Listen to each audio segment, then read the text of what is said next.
Kembali lagi di Klinik Bimbel. Kali ini kita membahas materi tentang dinamika rotasi terkait aplikasi dari rumus torsi dan torsi terhadap inersia. Nah, misalkan di soal ini, soal nomor 4 ini kita membahas ada katrolnya, kemudian ada bendanya dan katrolnya tersebut bergerak nantinya. Oke, di sini diketahui massa tiap benda A dan B, kemudian massa katrol, lalu diameter dari katrolnya. Kemudian yang A itu yang ditanyakan adalah percepatan kedua benda. Oke, sebelum itu mari kita gambarkan gaya-gaya yang terjadi pada gambar. Kalau misalkan di soal tidak diketahui arah bendanya atau arah gerak katrolnya itu kemana, kalian cukup melihat dari massa bendanya. Yang B itu 1 kilo, yang A itu 1,5 kilo. Berarti kita bisa menganggap benda itu atau katrolnya itu bergerak ke bawah kayak gini. Nah, gitu ya. Itu adalah arah gerak bendanya dan arah gerak katrolnya. Kemudian, karena A itu memiliki massa, berarti kita bisa gambarkan ke bawah itu adalah berat dari si A-nya diperoleh dari massa dikali gravitasi. Massanya adalah 1,5, gravitasinya adalah 10, sehingga nanti WA-nya itu kita dapat 15 Newton. Kemudian B-nya juga sama, kita punya WB sebesar 1 dikali 10, berarti 10 Newton. Setelah itu kita gambarkan tegangan talinya. Kalau tegangan tali itu ada aksi reaksi, jadi nanti tandanya kita tulis seperti ini. Ini ada TB atau kita tulis T2 aja. T2. Lalu yang ini itu T1. Setelah itu apa yang harus kita lakukan? Yang harus kita lakukan adalah kita tinjau bendanya satu persatu. Anggaplah kita tinjau dulu benda yang pertama, tinjau A. Nah, kita gambarkan terlebih dahulu. Untuk benda A punya WB, kemudian ada T1, berarti ada dua gaya ya. Kemudian arah geraknya adalah ke bawah seperti ini. Nah, kalau kita perhatikan, benda A itu bergerak secara rotasi apa translasi? Oke, jadi benda A itu bergeraknya naik atau turun ya, berarti dia bergerak secara translasi, sehingga kita tuliskan translasi. Maka kita menggunakan rumus sigma F sama dengan M A dikali A. Sigma F-nya kita bisa ganti menjadi WB. WB-nya positif, kenapa? Karena searah dengan arah gerak bendanya. Berarti WB dikurangi T1 sama dengan MA-nya adalah 1,5 A. WB-nya itu adalah 15 dikurangi T1 sama dengan 1,5 A. Atau bisa kita pindah ruas, T1 sama dengan 15 dikurangi 1,5 A. Ini adalah persamaan pertama.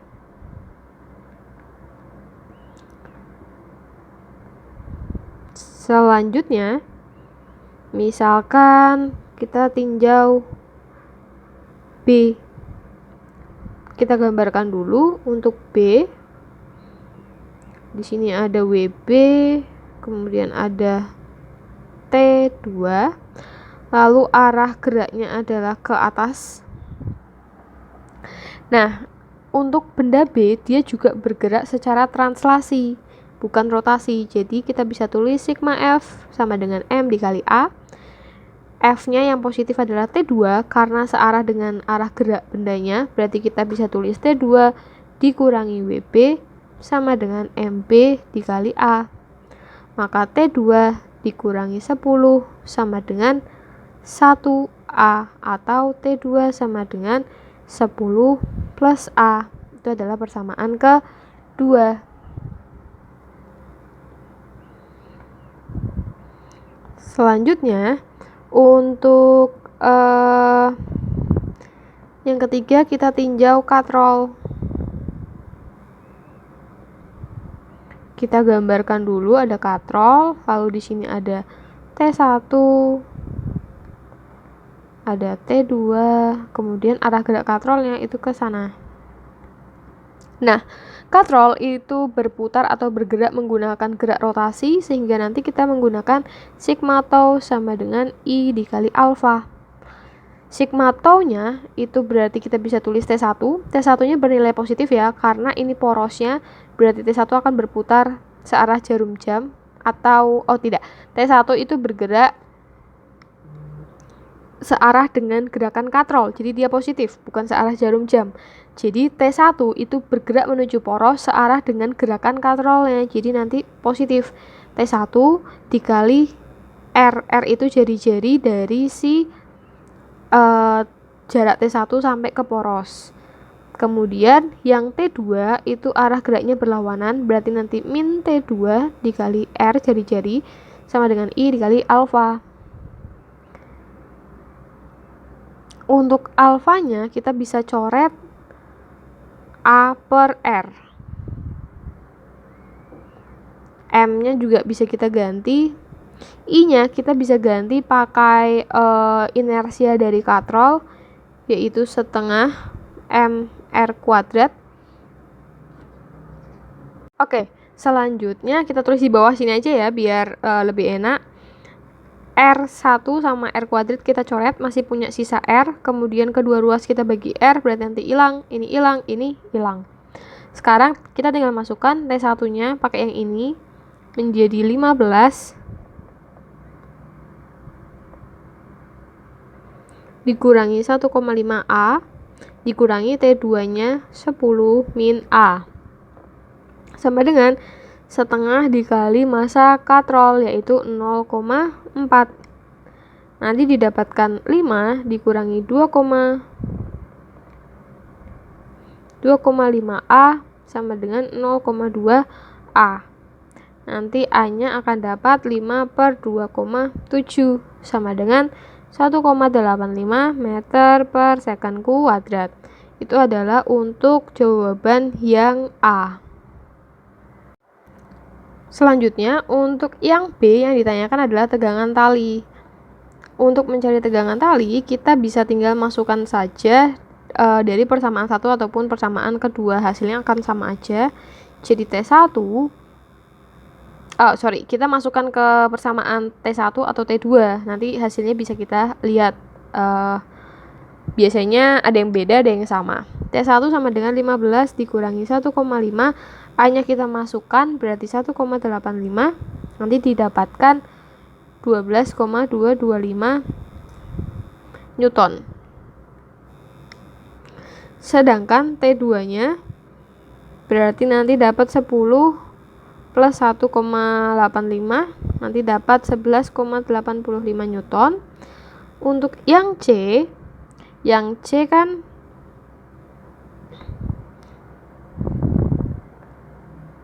yang C itu jika benda dari keadaan diam berarti punya V0 sebesar 0, kita disuruh menghitung kecepatan benda setelah jarak yang ditempuh 1,2, berarti yang ditanyain itu adalah VT. Nah, kita bisa menggunakan rumus dari GLBB, di mana VT kuadrat sama dengan V0 kuadrat plus 2AS. Kita tinggal masukkan saja 0 kuadrat ditambah 2 dikali 1,85 dikali S-nya 1,2. Maka nanti dapat VT sama dengan akar 4,44. Nah, nanti dibulatkan aja, hasilnya didapat 2,1 meter per second. Oke, selanjutnya untuk soal nomor 5 kayaknya, bukan nomor 4, sebentar.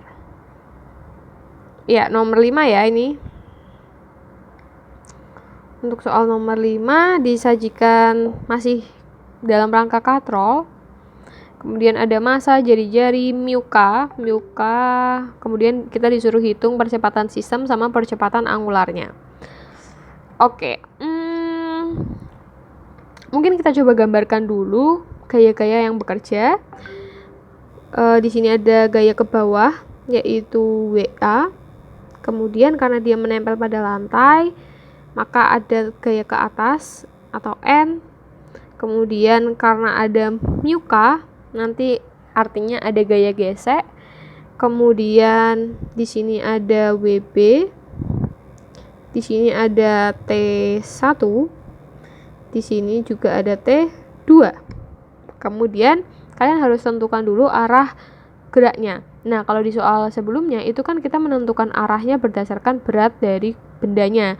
Tapi kalau di sini, karena bagian sini itu tidak ada gaya yang menarik benda A, sehingga secara otomatis nanti katrolnya itu akan bergerak ke bawah.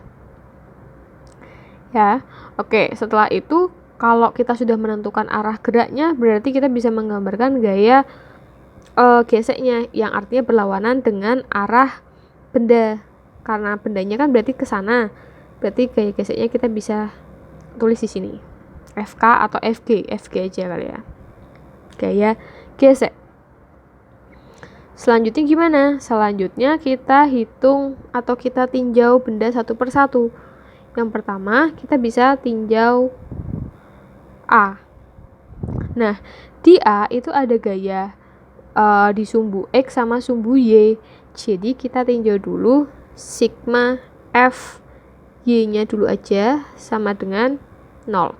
Kenapa sama dengan 0? Kenapa nggak M dikali A? Karena terhadap sumbu Y itu kan berarti yang lurus ke sini. Di situ ada N ya.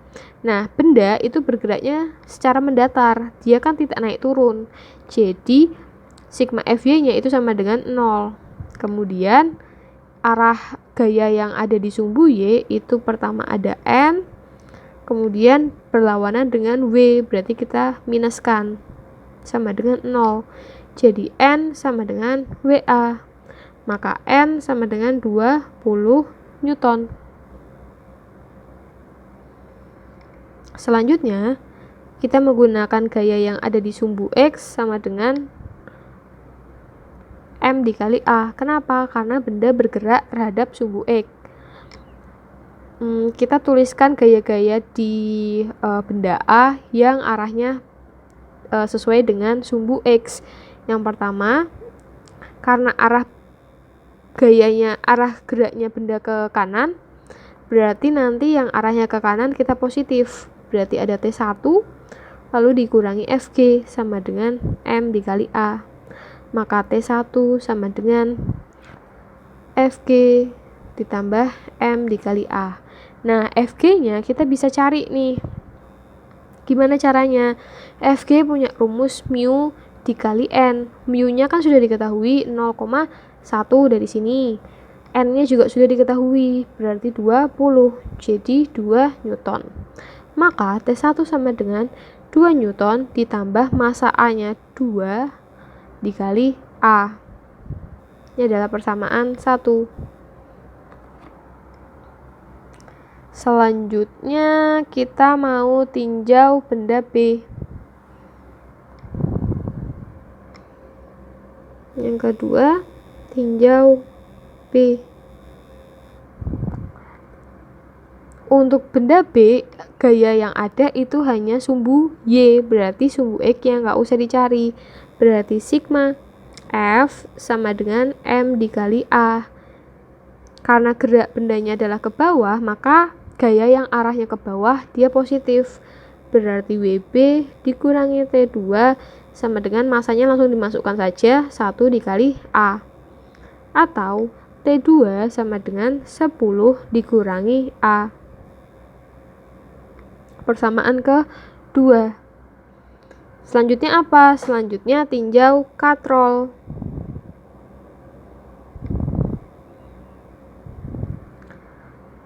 Kita gambarkan dulu. Katrolnya kan seperti ini. Lalu di sini ada T2. Di sini ada T1 dan arah geraknya ke sini. Maka kita menggunakan sigma tau sama dengan I dikali alfa. Sigma tau-nya bisa kita tuliskan porosnya di sini ya. Berarti T2 positif atau negatif. Ini T2 kan arahnya ke sini.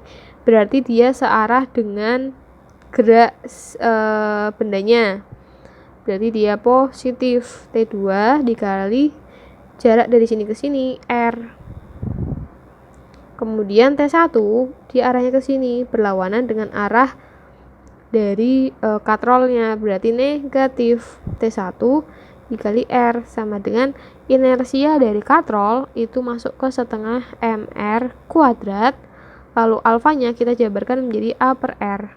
Sama seperti soal sebelumnya, kita bisa coret R-nya. Maka nanti didapatkan 10 min A min 2A min 2 sama dengan setengah dikali 2 dikali A. Maka nanti didapatkan 8 min 3A sama dengan A. Jadi 8 sama dengan 4A, maka A sama dengan 2 meter per second kuadrat. Nah, itu adalah A-nya. Kemudian kalau yang ditanyakan adalah percepatan anguler. Percepatan anguler itu adalah alfa. Alfa punya rumus A per R. A-nya adalah 2, tadi sudah didapatkan. R-nya jari-jari dari katrol 0,1 meter. Kan kita taunya 10 cm. Kita jadiin meter berarti dibagi 100. Maka nanti didapatkan 20 radian per second kuadrat. Selanjutnya untuk soal nomor 6, langkah pertama seperti biasa kita gambarkan gaya-gaya yang bekerja pada benda. Pertama dulu WB, lalu ini ada T2, lalu ke sini ada T1, kemudian ada gaya ke atas NA, kemudian gaya ke bawah W. Tetapi ingat, karena ini adalah bidang miring, maka arah W-nya ini belum tegak lurus. Jadi kalau kita punya gaya, anggaplah ini koordinat, kemudian kita punya gaya miring, itu kita harus proyeksikan ke sumbu X. Misalkan ini sudut ya, ada theta. Kita proyeksikan gaya yang miring ini ke sumbu X terlebih dahulu, menjadi Fx sama dengan F. Karena dia dekat dengan sudut atau melewati sudut, kita bisa tulis cos atau kita pakai cos. Nah, kita juga proyeksikan terhadap sumbu Y. Sumbu Y-nya nanti kita tulis Fy sama dengan F sin theta. Kita pakai sin karena dia jauh dari sudut. Sehingga ini W-nya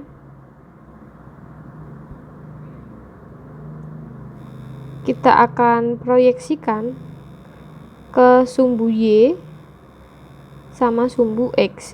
Nah, sudutnya 37 kan di sini. Di sini juga 37.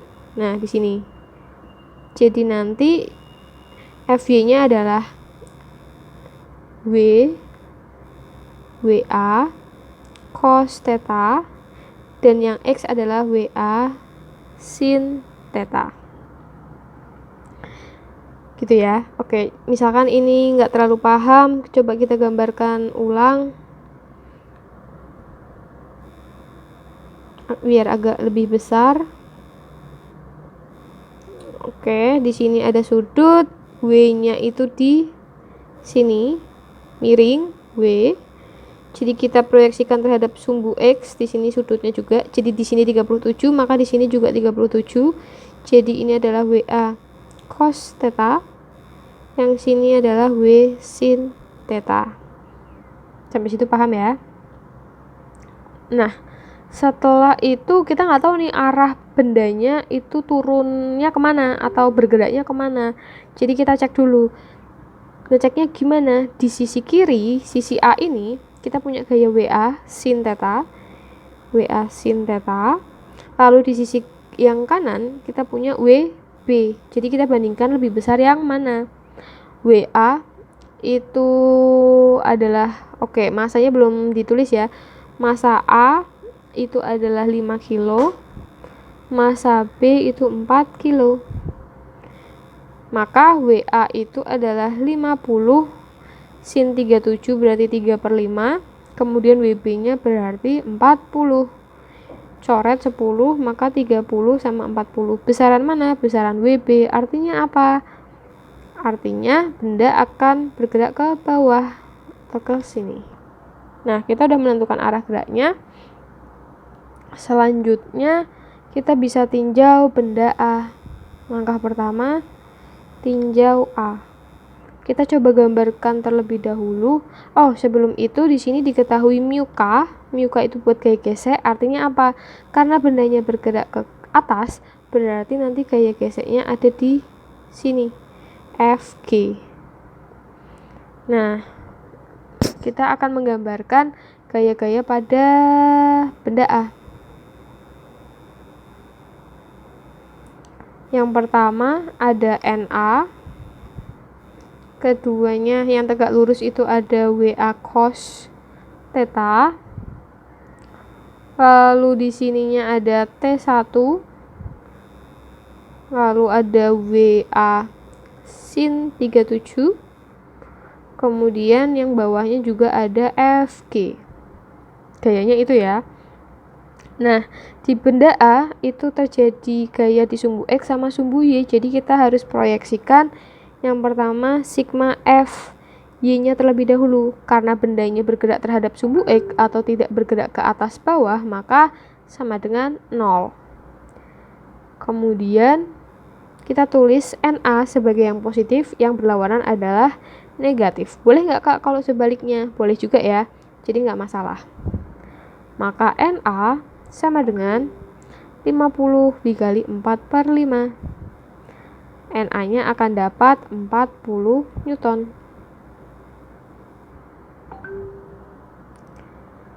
Selanjutnya kita proyeksikan sumbu X sama dengan, karena bendanya bergerak berarti M dikali A.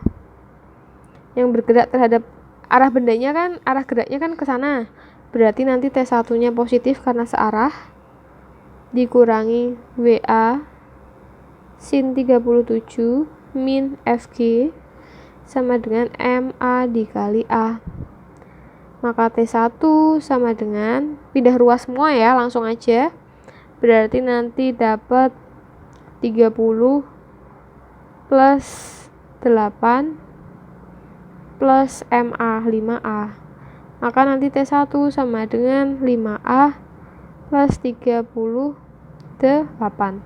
Persamaan pertama.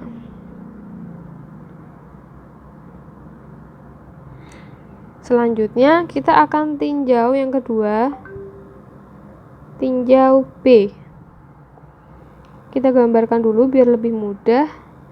B itu berarti ada WB sama T2. Bendanya arah geraknya adalah ke bawah.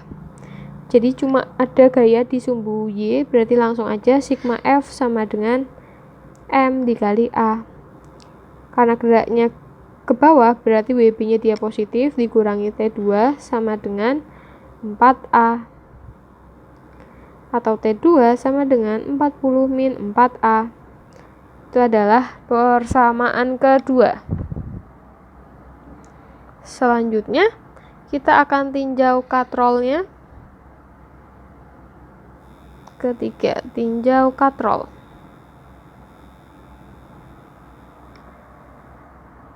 Katrolnya kita gambarkan ulang. Di sini ada T1, di sini ada T2, arah geraknya ke sini. Ini adalah pusat. Karena merupakan gerak rotasi, berarti kita menggunakan sigma tau sama dengan I dikali alfa. T2 geraknya ke sini, berarti searah dengan gerak bendanya. Sehingga nanti T2 positif dikali R jari-jari seperti biasa. Kemudian T1 itu bergeraknya ke sini menuju poros dan berlawanan. Jadi nanti min T1 dikali R sama dengan I katrol, yaitu inersia, berarti nanti pakai yang setengah mr kuadrat, alfanya A per R. Lalu R-nya bisa kita coret sama seperti tadi.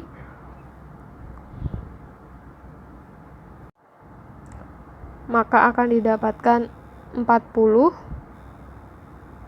min 4A min 5A min 38 sama dengan setengah dikali 2 dikali A. Nanti dapat 2 min 9A sama dengan A.